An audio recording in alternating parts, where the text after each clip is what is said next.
नमस्कार मित्रांनो आणि मैत्रिणींनो, वाईस वर्सा चॅनलमध्ये आपलं स्वागत आहे. काल आपण करिअर कन्फ्युजन बद्दल बोललो आणि आज आपण त्याचाच पुढचा भाग बघणार आहोत. करिअर कन्फ्युजन मधून बाहेर कसं पडायचं हा प्रश्न तुम्हाला पडला असेल, कारण कन्फ्युजन सगळ्यांनाच असतं, पण त्यातून बाहेर कसं पडायचं हे फार कमी लोकांना माहिती असतं. मी तुम्हाला काही स्टेप्स सांगणार आहे. त्यातली सगळ्यात पहिली स्टेप्स, स्वतःची तुलना दुसऱ्यांशी करणं थांबवा. आपण काय करतो? आपण दुसऱ्यांचा सक्सेस बघतो आणि स्वतःला कमी समजायला लागतो. पण लक्षात ठेवा, प्रत्येकाची जर्नी ही वेगळी असते आणि प्रत्येकाचा टाइम पण वेगळा असतो. म्हणून कंपेअर करणं थांबवलं की अर्धा ट्रेस तिथेच संपतो. दुसरे स्टेप्स, स्मॉल स्टेप्स घ्या. आपल्याला एकदम मोठं काहीतरी करायचं असतं, पण त्यासाठी ॲक्शन घेत नाही. दररोज 1 तास जरी स्वतःवर काम केलं, नवीन स्किल शिकलात, तर 6 महिन्यात तुम्ही पूर्ण बदलू शकता. लक्षात ठेवा, मोठं सक्सेस हे छोट्या छोट्या स्टेप्स मधूनच तयार होतं. आता तिसरी गोष्ट काय असेल बरं, तर स्किल्सवर फोकस करा.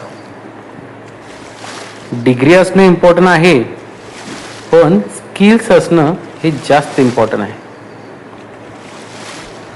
आजच्या टाइमला ज्याच्याकडे स्किल्स आहे तोच पुढे जातो. म्हणून रोज थोडा वेळ काढा आणि स्वतःला अपग्रेड करा. आणि चौथी आणि सगळ्यात महत्त्वाची गोष्ट, पेशन्स ठेवा. म्हणजे काय बरं, आपण सगळं लगेच मिळावं असं वाटतं, पण लाईफ तसं काम करत नाही. कधी कधी वेळ लागतो, पण तो वेळ वाया जात नाही. तो आपल्याला स्ट्रॉंग बनवत असतो. म्हणून घाई करू नका, पण थांबू पण नका. काम करत राहा, कन्सिस्टन्सी ठेवा आणि हळूहळू क्लॅरिटी येईलच. आणि शेवटी एकच सांगतो, कन्फ्युजन कायमच राहत नाही, पण ॲक्शन घेतलं नाही तर ते कायमचं राहू शकतं. म्हणून विचार करत बसू नका, आजपासून काहीतरी सुरू करा. तुम्हा सर्वांसाठी मी एक छानशी कविता लिहिली, ती सांगतो बरं का.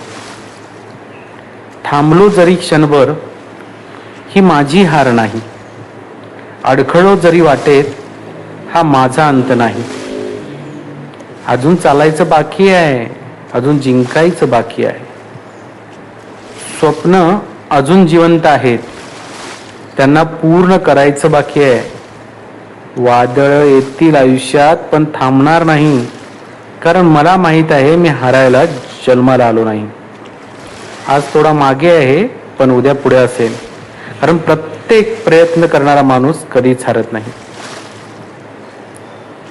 वाईस वर्सा चॅनलमध्ये हे तुम्ही ऐकून घेतलं त्याबद्दल धन्यवाद. पण नेहमी मोटिवेट राहा.